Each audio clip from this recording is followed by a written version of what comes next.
We have Jawar Mohammed, and Jawar is an Oromo rights advocate who was raised in Ethiopia's Oromo region. Jawar, it's great to have you in the stream. Thank you for having me. What is it like to grow up Oromo?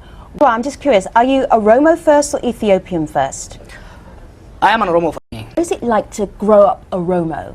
Okay, Jawar. Yeah. I think we have to focus on. Fido, I hear you. We'll come back to you. I think we have to focus on why the government is doing what it does. It boils down to resources. Oromos contribute up to 60% or 65% of the country's GDP. Most of the coffee, Ethiopia's #1 export is coffee. Most of the coffee comes from Oromia. Ethiopia's economy is based on the Oromo people. If it allows dissent among Oromos, this dissent can grow into demand for redistribution of resources and control over their resources. That means the ruling party, particularly the Tigray ruling party, will lose power. Remember, the TPLF has this corporation called Effort.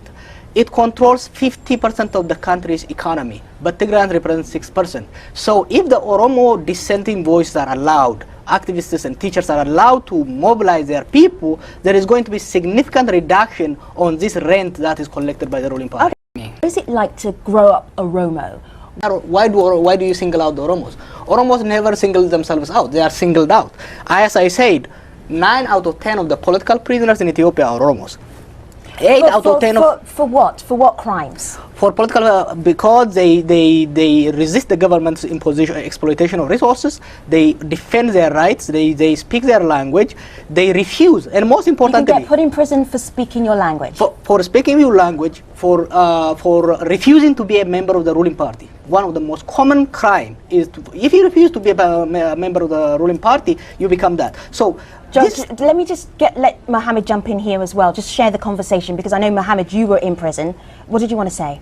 Femi, I was just going to mention that in Ethiopia today, as we speak, every dissenting Oromo is taken as or left, by extension, a terrorist. And that's essentially why I went to jail. You know the floodgates will be open now. I can already see comments coming in.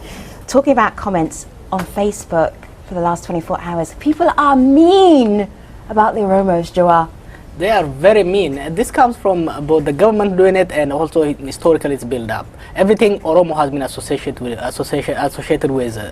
threat to the state, right. Disintegration of the country. I can post a song on Facebook and immediately people will be coming with negative comments because they fear they have built a lot of hatred and fear towards Oromo. So this phobia is actually the one factor that is blocking conversation among the people. All right.